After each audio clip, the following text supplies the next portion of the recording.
Salut à toutes et à tous, bienvenue au Mexique, vous l'avez compris, ambiance locale pour ce troisième rallye de la saison 2014 du championnat du monde des rallyes. La chaleur, la poussière mexicaine au rendez-vous, le premier alter également de la saison. This is Rally Guanajuato, Mexico.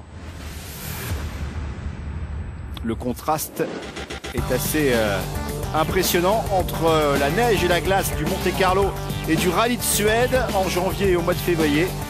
Place à la chaleur, à l'altitude et à la poussière mexicaine donc pour ce troisième rallye et surtout le premier rallye terre de la saison. Voici les positions au championnat du monde. Jari-Matti Latvala qui en s'imposant en Suède, le Finlandais, est passé devant son coéquipier et champion du monde en titre, à savoir Sébastien Ogier chez Volkswagen. Mats Osberg, le premier pilote Citroën, en troisième position. Volkswagen devant Citroën au classement constructeur. Ford quatrième pour l'écurie M-Sport et Hyundai seulement cinquième. La carte de ce rallye du Mexique, 11e édition autour de la région de Léon, en plein centre du pays, avec 22 spéciales programmées.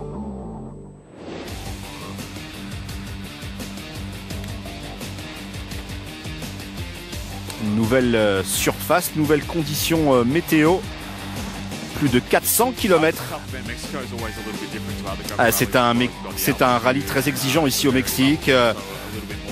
Différent des autres rallyes terre. Vous avez l'altitude, vous avez beaucoup de casse. C'est très piégeux parce que vous essayez d'attaquer mais vous manquez un petit peu de puissance en raison d'altitude. Il y a pas mal de petites gravettes, de petits graviers sur la route.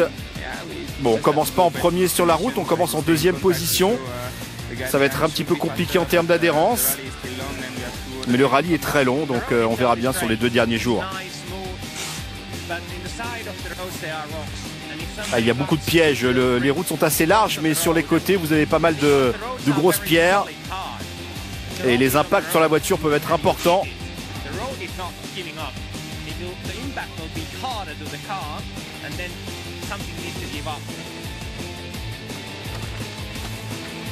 C'est vrai qu'en général, un rallye très exigeant pour les pilotes et pour les mécaniques. La cérémonie inaugurale, traditionnellement, qui se déroule à Guanajuato. Il y a tellement de supporters ici, c'est la première fois que je vois cela, c'est mon premier rallye du Mexique, mais c'est incroyable.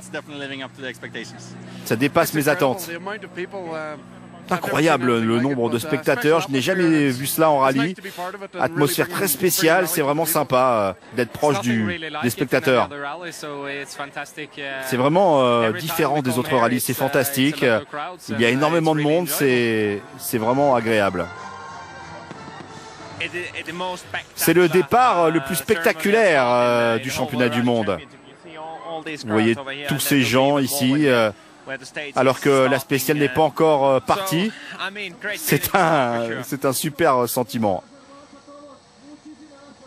Et le leader du championnat, le voici, Jari-Matti Latvala, le Finlandais, le premier à s'élancer dans les rues de Guanajuato, village classé au patrimoine mondial de l'UNESCO. Les anciennes mines. Sébastien Ogier qui va remporter cette première spéciale d'1 kilomètre pour soigner bien sûr le show en un peu moins de 53 secondes pour le champion du monde en titre. Il devance le surprenant estonien Ott Tänak sur sa Ford. Andreas Mikkelsen, le Norvégien qui avait pris la 2e place en Suède, et 3e.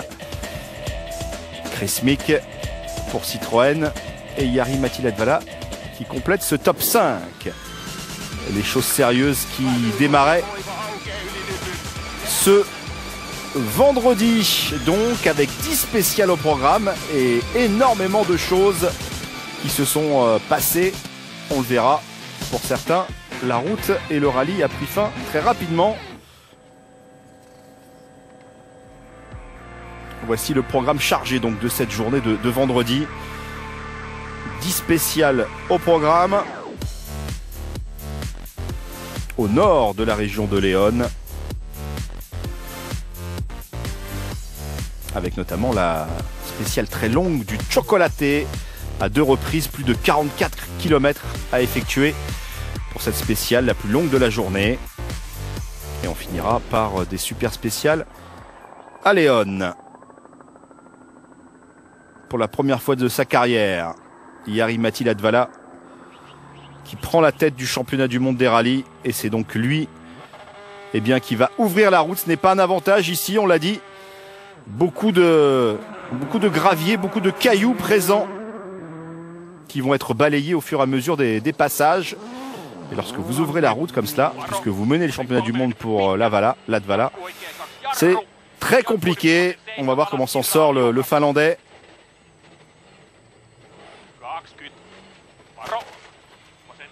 L'an passé, Latvala, qui sur la 3e spéciale avait tapé justement très fort sur un gros caillou qui avait endommagé sa suspension.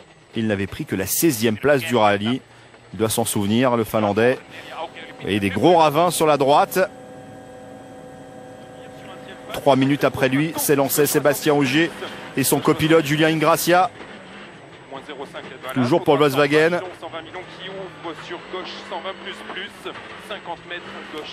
Qui roule dans la poussière de son coéquipier. Pas beaucoup de vent. La poussière qui reste en suspension donc. En termes de visibilité, c'est très compliqué pour Ogier. Et le problème, c'est la poussière pour nous.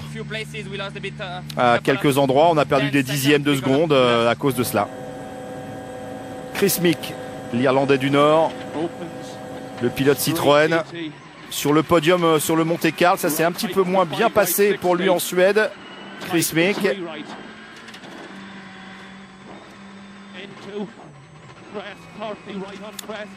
Il découvre ce rallye.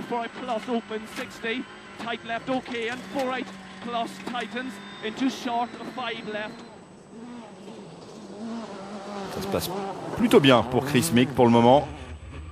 Pas de tension ici quand même dans cette épingle.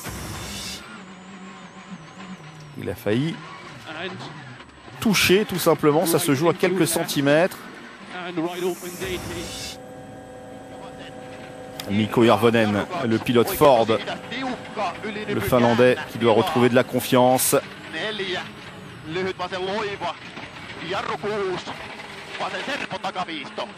9e participation pour Mikko Hirvonen qui en est à 3 deuxièmes places consécutives ici au Mexique.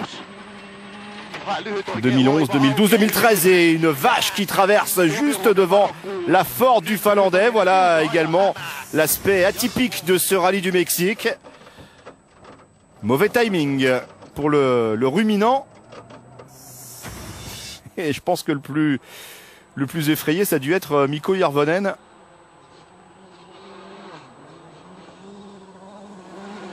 Mats Osberg maintenant, le Norvégien sur sa Citroën DS3. Nous sommes à plus de 2600 mètres d'altitude. Le rendement moteur qui est quasiment à 30% de moins en raison de l'altitude justement. Cartographie moteur amplement modifiée pour tous les constructeurs avant ce rallye.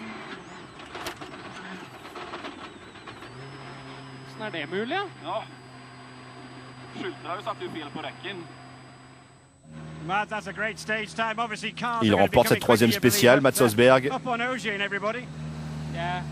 Vous êtes devant Ogier sur cette spéciale. Mais bon, je crois que j'avais une bonne position sur la route. Je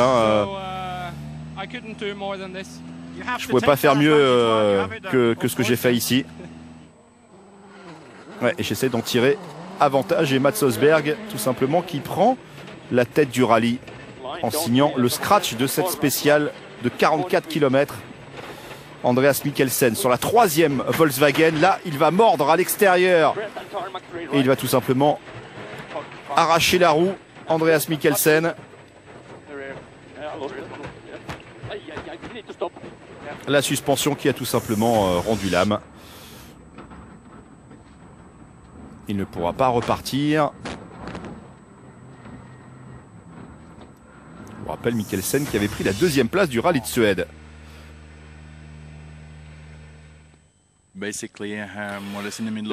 J'étais au milieu de la spéciale.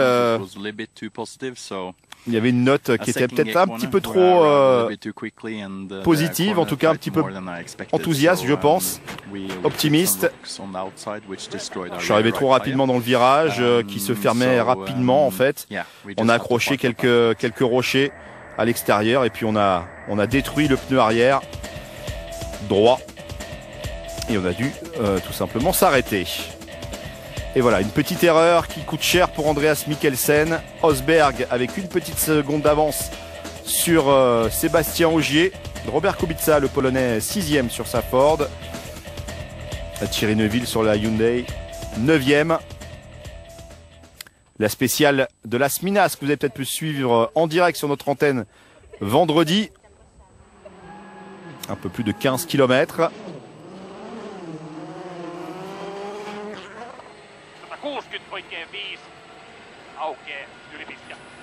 On traverse des mines abandonnées dans cette spéciale.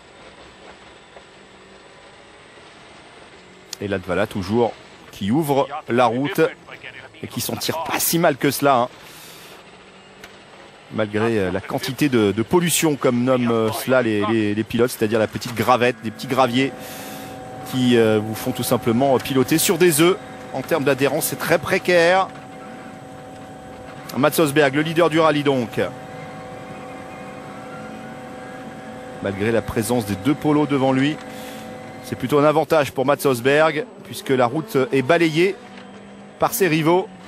Thierry Neuville sur la Hyundai qui aimerait bien terminer ce rallye, déjà le vice-champion du monde 2013 avec cette nouvelle voiture, ce nouveau constructeur. Il n'avait pas pu terminer le Monte-Carlo. Il était très très loin du compte en Suède, Thierry Neuville.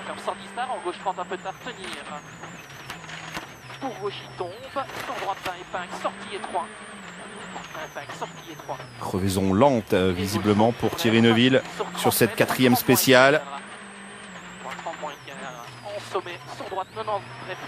Vous voyez les trous, hein, c'est complètement défoncé cette piste de Las Minas.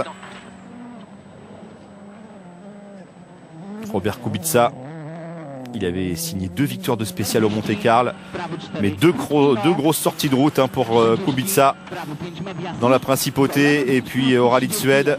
Lui aussi n'a pas terminé un rallye depuis le début de la saison sur sa Ford privée.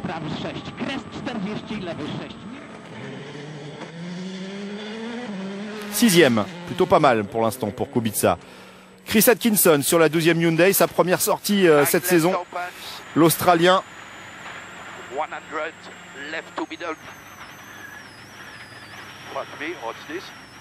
Problème électrique sur la super spéciale nocturne de jeudi.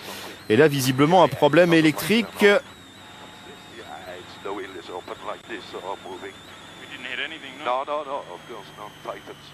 L'arrière gauche, visiblement, l'arrière droit même pour la Hyundai. Oui, regardez, la roue complètement désaxée.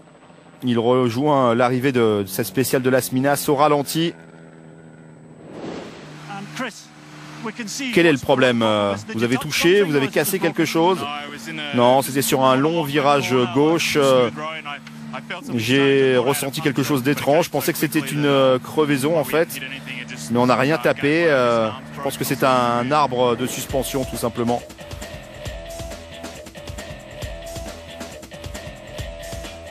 Mats Rosberg en tête devant Ogier. Il a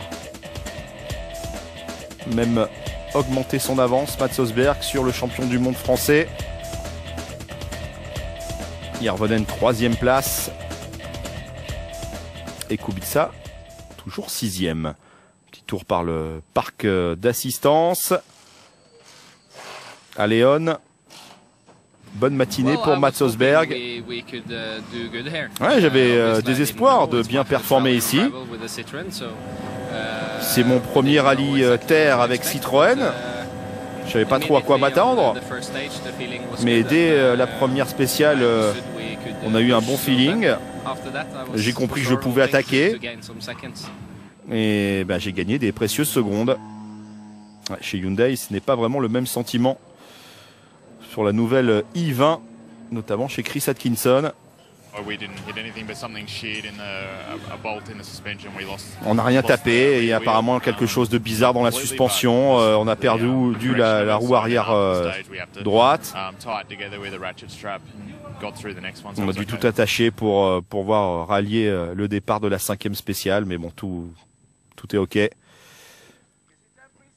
La boucle de l'après-midi maintenant, le deuxième passage de la spéciale des Mexicanos et du Chocolaté.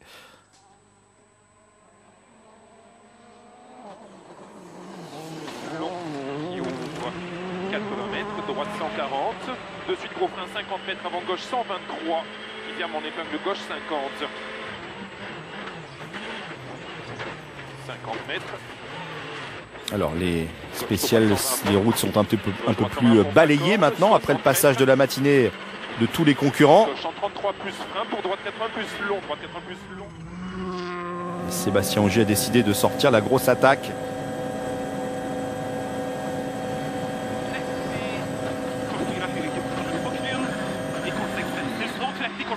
Et toute l'après-midi, Mats Osberg qui va être victime de survirage tout simplement sur sa Citroën. Et du coup, il va le perdre systématiquement des secondes sur Sébastien Ogier. Et notamment dans la longue spéciale du Chocolaté, plus de 18 secondes perdues sur ces 44 km pour Mats Osberg. Et vous l'avez compris, eh bien, au bout de 2 spéciales dans l'après-midi, Sébastien Ogier repasse devant dans ce rallye du Mexique. Le jeune gallois Elfyn Evans sur une des Ford officielles de l'équipe M-Sport. Lui aussi, le gallois de 25 ans qui découvre ce rallye du Mexique. Elfyn Evans, 7e tout de même. Alors il a l'air un petit peu effrayé comme cela en caméra embarquée, mais il s'en sort pas si mal que cela, Elfyn Evans, qui avait fait un bon rallye de Monte-Carlo notamment. Robert Kubica,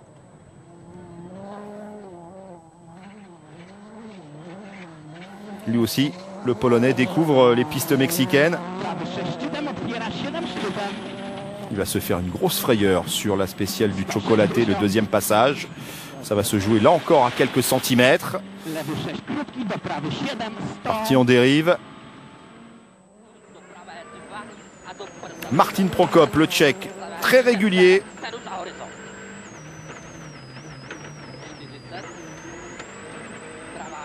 Il avait pris la 9e place l'an passé de ce rallye du Mexique, le Tchèque.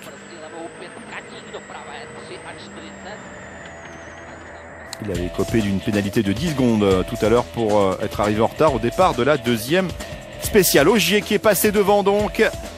16 secondes 7 d'avance sur Mats Osberg. Mikko Hirvonen toujours 3e. C'est peut-être le déclic pour Mikko Hirvonen. Thierry Neuville qui est remonté à la 8e place. Et puis Benito Guerra, le pilote local, le Mexicain, 10e. Et on est encore loin du compte dans cette journée du vendredi, et notamment en fin de journée. Il va se passer énormément de choses.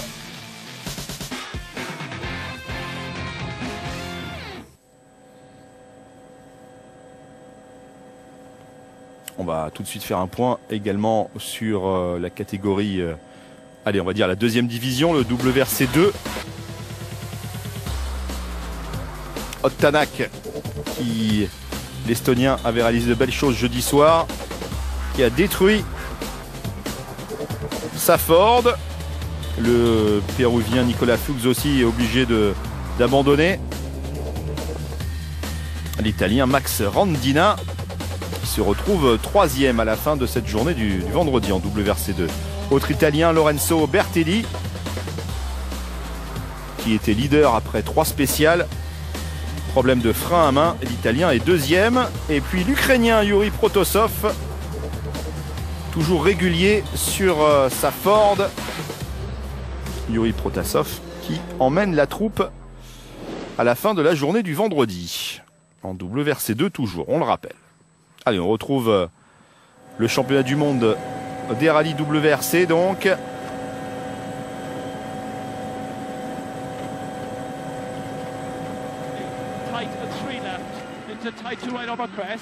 Chris Mick qui se débrouille plutôt bien pour le moment, l'Irlandais du Nord. Il a tapé fort ici.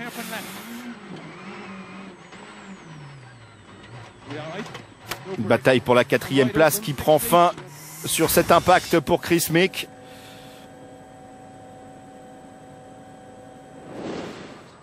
Les cailloux mexicains, encore une fois impitoyables. Ouais, je me sentais plutôt bien. La spéciale d'avant était excellente. J'ai commencé avec un bon rythme. Sur un virage en deuxième, sur une crête. La voiture est un petit peu partie à la dérive et puis j'ai eu un petit impact. Je ne sais pas ce que j'ai tapé exactement. Mais bon, la roue est partie. Petite chose comme ça qui peut vous arriver au Mexique visiblement. Et dommage parce que vraiment je commence à bien ressentir la voiture. Mais c'est comme ça. Problème également pour Mikko Hirvonen sur sa Ford. Problème d'alternateur, un petit peu comme ce qu'il avait connu sur le Monte-Carlo. Dommage parce que Mikko Hirvonen était 3e. 3 km dans cette 8e spéciale et la voiture s'est arrêtée. On a encore un problème d'alternateur. Les 18 derniers kilomètres de la spéciale d'avant, j'étais sur le signal d'alerte de l'alternateur. Et bon. Mais sur cette spéciale-là, eh bien, au bout de 3 km, on n'avait plus du tout de puissance. Ça fait 2 candidats au podium, en tout cas, qui bien rendent l'âme en cette fin de journée. Alors que Sébastien Ogier finit comme une balle, hein, cette journée du vendredi, pour essayer d'accroître encore une fois son avance. Contrôle parfait de sa Polo Air au deuxième passage. Une journée qui se termine par 2 super spéciales de 2 km 200 dans les rues de Léon, à côté d'un parc d'attractions, énormément de monde.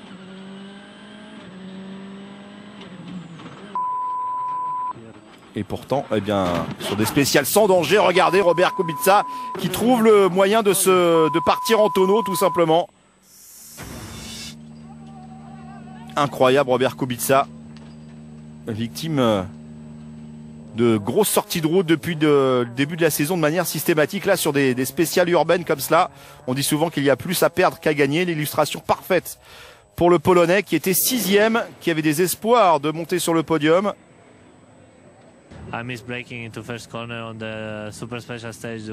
Ouais, j'ai tout simplement raté mon freinage dès le premier virage sur cette super spéciale.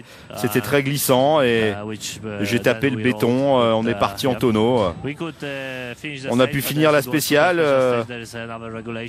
normalement, mais bon, sur une spéciale, vous pouvez pas terminer. Donc bon, on repartira demain en rallye 2. Sébastien Ogier, Mats Osberg et Jari Mattila-Dvala. Raisonnablement, ces 3 hommes sont les seuls encore à pouvoir s'imposer parce que Elfyn Evans, 4e, est déjà à 2 minutes 28 du français. Et finalement, eh bien, Chris Atkinson, malgré ses problèmes, remonte en 8e position après les soucis de Hirvonen, de Chris Mick, de Kubica.